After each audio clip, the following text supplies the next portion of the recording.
Hello बच्चों, let's see this question. Statement 1 is the standard free energy changes of all spontaneous occurring reactions are negative. Okay, देखो बच्चों, statement first को पहले study कर लेते हैं. क्या है इसमें? इसमें बोला गया है बच्चों कि हमारे पास स्टैंडर्ड फ्री एनर्जी जो होती है, स्टैंडर्ड फ्री एनर्जी का मतलब delta G note.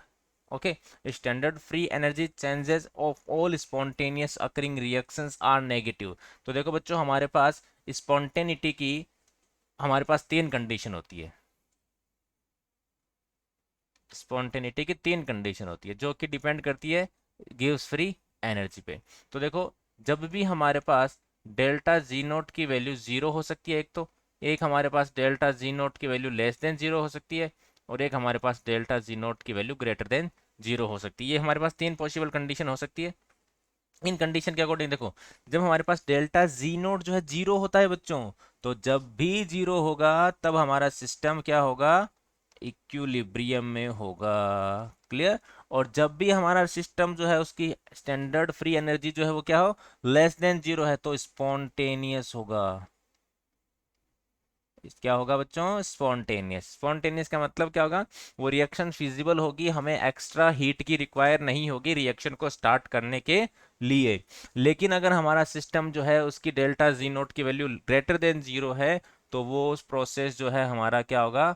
Non spontaneous होगा बच्चों. नॉन स्पॉन्टेनियस प्रोसेस होगा. तो इसके लिए देखो, हमें हीट जो है वो सप्लाई करनी पड़ेगी. क्यों करनी पड़ेगी उसको भी थोड़ा सा देख लेते हैं. Delta G naught equals to delta H naught minus T delta S naught होता है हमारे पास. तो अगर हमारे पास इसकी वैल्यू, अगर हमारा सिस्टम जो है डेल्टा जी नोट की वैल्यू अगर पॉजिटिव है, तो स्पॉन्टेनियस नहीं होगी. अगर हम हीट को बढ़ा देंगे, टेम्परेचर को बढ़ाएंगे, तो नेगेटिव फैक्टर बढ़ेगा. नेगेटिव फैक्टर बढ़ेगा तो डेल्टा जी नोट जो है वो क्या हो जाएगा? Less than zero. तो टेम्परेचर बढ़ाएंगे तो रिएक्शन स्पॉन्टेनियस हो जाती है. यानी हमारा स्टेटमेंट फर्स्ट जो है वो क्या हो गया? करेक्ट है. अब सेकंड बात करते हैं. The standard free energy of the elements in their standard state at 1 bar and 298 kelvin are taken as zero. Statement two. तो देखो बच्चों, हमारे पास जब भी हम किसी एलिमेंट की स्टैंडर्ड स्टेट की बात करते हैं, स्टैंडर्ड स्टेट, तो स्टैंडर्ड स्टेट का मतलब ऐसे स्टेट जिसमें वो सबसे मोस्ट स्टेबल होता है, जहां पर उसकी एनर्जी जो है वो क्या होती है? लोवेस्ट होती है. स्टैंडर्ड स्टेट का मतलब एलिमेंट की एनर्जी क्या हो? Lowest. Element having lowest energy. Lowest energy होनी चाहिए, ठीक है? तो लोवेस्ट एनर्जी. और स्टैंडर्ड स्टेट का मतलब ये होता है बच्चों कि हमारा सिस्टम जो है वो क्या हो? प्रेशर उसका 1 बार होना चाहिए, और टेम्परेचर जो है वो कितना होना चाहिए? 298 केल्विन. ये कंडीशन सेटिस्फाई हो रही है तो स्टैंडर्ड स्टेट है. और जब भी स्टैंडर्ड स्टेट होता है, इसका मतलब डेल्टा जो हमारा एनर्जी है सिस्टम की, एलिमेंट की, वो क्या है? लोवेस्ट है, और वो स्टेबल होता है उस टाइम पे. इसका मतलब ये हो गया, क्या होगा वो? Stable state. ठीक है? तो स्टेबल स्टेट में क्या होगा? वो जीरो.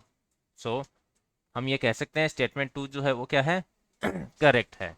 ओके, करेक्ट है. लेकिन ये जो हमारा स्टेटमेंट फर्स्ट है उसका करेक्ट एक्सप्लेनेशन नहीं दे रहा है, उसको समझो. क्योंकि हमें स्पॉन्टेनिटी देखनी है. स्पॉन्टेनिटी का मतलब हमारा डेल्टा जी जो है वो किससे रिलेटेड है? डेल्टा जी हमारा रिलेटेड है टेम्परेचर से. तो टेम्परेचर की हमारे इसमें बात नहीं करी गई है. टेम्परेचर सीधा बोला गया है 298 केल्विन फिक्स है. ठीक है?